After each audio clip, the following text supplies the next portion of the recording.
Here's what we found.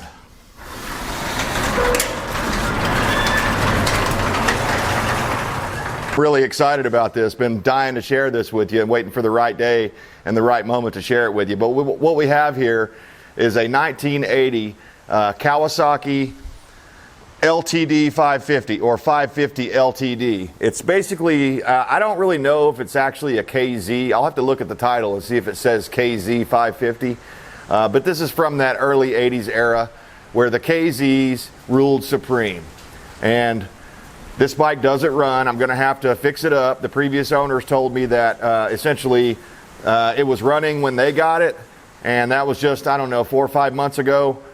But they were told by the previous owner that the carburetors needed to be rebuilt. The girl's husband tried to fix it, and apparently this was going to be her bike as well, so it was for a girl, and she had some riding experience. But anyways, her husband tried to fix it, and he didn't know what he was getting into. And he didn't get the carburetor seated right back on. I can see this side over here are not pushed all the way up into the boot. So if you were to try to start this right now, it'd be sucking a heck of a lot of wind and it'd be running really super lean. So it probably wouldn't even run.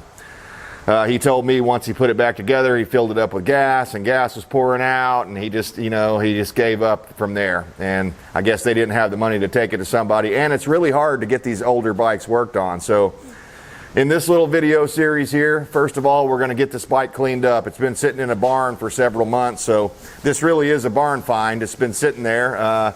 They just put a new battery in it before we got it, and something else. A couple little minor things that they did. I think he put new boots on right here that go into the air box, so the rubber boots are brand new, so that's all good. But this bike is extremely dirty. It's just grimy and grungy. It looks like it hasn't been cleaned in a decade or more. So my wife and I are going to really detail this thing. I really like to, when I first get a project, I like to clean it up really well. Just so for one, I'm not getting so dirty as I'm working on it. But for two, it'll help me identify any leaks or potential problem spots in the future. But yeah, I've been wanting to share this with you guys, just something, a little break from the SHTF, Tiatwaki talk, I mean, we all know it's coming, we all feel it, but we got to keep our spirits going, we got to keep our spirits high, and for me, doing projects like this keeps my spirits high. So I'm not sure how long this is going to take me to get going. Hopefully I can get it going sometime over the winter. So this is going to be a multi-part series, and it's probably not going to be consecutive. So I'll probably work on it a little bit here, and then you might not hear anything about it again for another month or two, and then we'll work on it some more. And a lot of that depends on what's going on.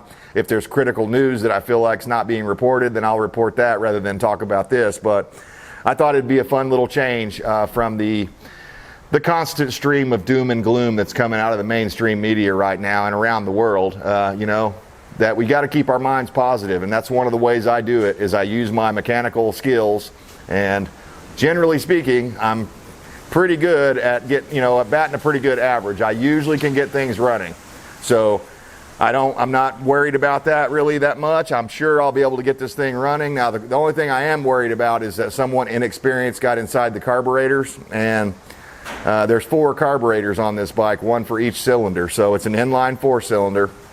It makes about 50 horsepower, weighs about 450 pounds, somewhere around there, gets about 63 miles per gallon. And one of the best things of all that we were pleasantly surprised about, it's a 6-speed.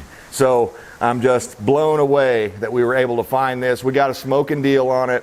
I don't really want to say what, but it was a really good deal for a project bike. And so I'm hoping that over the winter, over the next few months, I'll be able to get this thing really cleaned up, really detailed, go through it with a fine-tooth comb, find out everything that's wrong with it, repair that, and have this ready for my wife by springtime. Because the way things are going, fuel prices are going to continue to climb. And this thing being able to get 63 miles per gallon, that's a pretty big deal. Personally speaking, one thing I dislike about it is it's got these spoke wheels on it. I mean, I'm sorry, not spoke wheels, mag wheels. I prefer the spokes.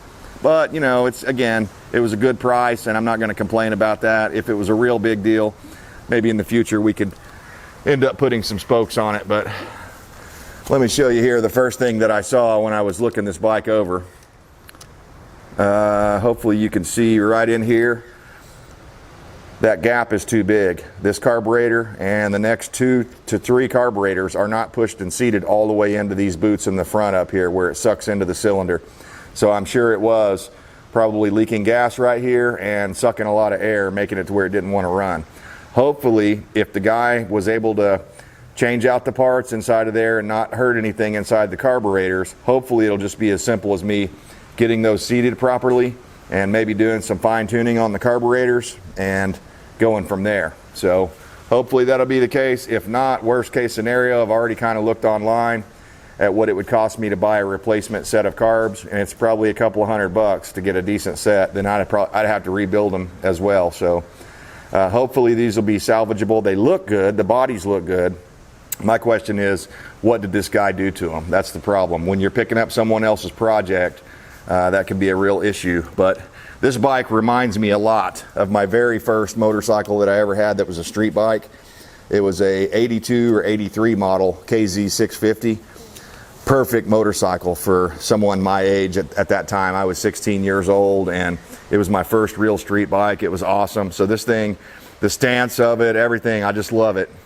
Love it. Great machines.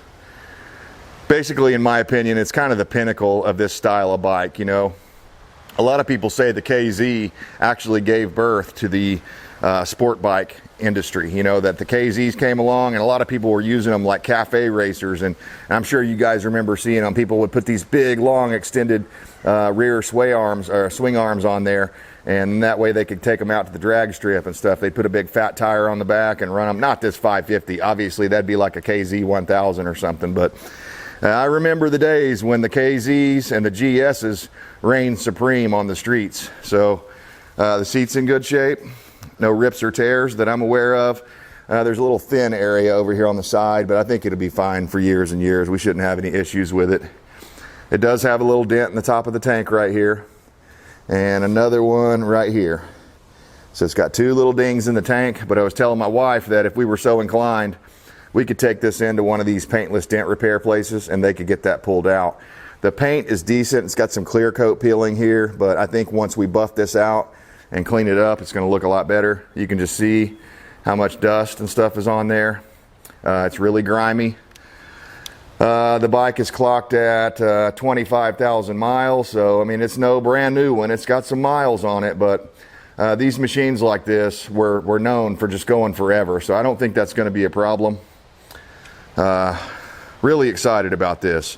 Again, it's just good for me to be able to shift my mind off of all the doom and gloom and everything that's going on. Not to say that I'm going to bury my head in the sand, because that's certainly not going to happen. But just some of the stuff I love about these old bikes.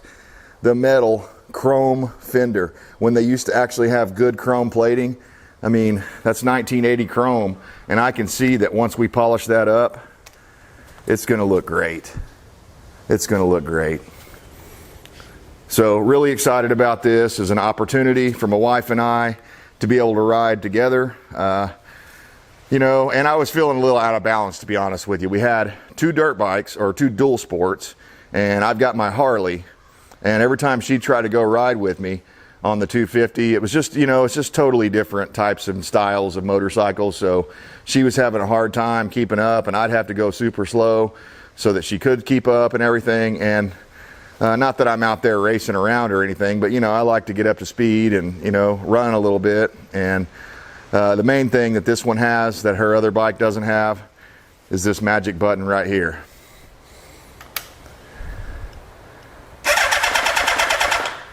And you can hear it turns over really well. I bet you if I sprayed some starting fluid in there, it'd fire up, but I don't want to do that yet. First off, I want to get everything cleaned up. I'm not sure how much of that I'll video. Maybe I'll do a before and after. I'm going to pull out my power washer, and we're going to soak everything down with some degreaser and get in there with some brushes and clean it off, and then hit it with the power washer to finish it off, just to clean everything up. I am going to keep my pressure down fairly low because I don't want to blow any of this old paint off or, you know, hurt anything or damage anything, but I want to give it a real thorough cleaning. So stay tuned for that. We'll come back here in a little bit when it's all cleaned up. I'm not going to wax it or anything, just to actually clean it. But yeah, really excited about this. Let me know what you guys think. Have you ever had experience on a Kawasaki LTD 550? I've never ridden a 550, but I've ridden the 650, and it was, again, plenty powerful. So I think this is going to be a great machine for my wife. And also, if I want to ride it, I can ride it. And it'll take me right back to 1992 when I had my Kawasaki KZ550. Now mine was blue, and I told her, I was like, I kind of don't like the color, but she likes the color, so I'll leave it alone. And once we get it polished up and cleaned up, it'll probably look a lot better.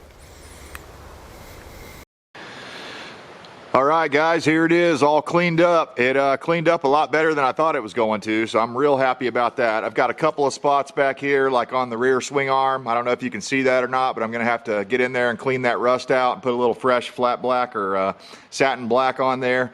I think once we're done with the Never Dull, that's our plan.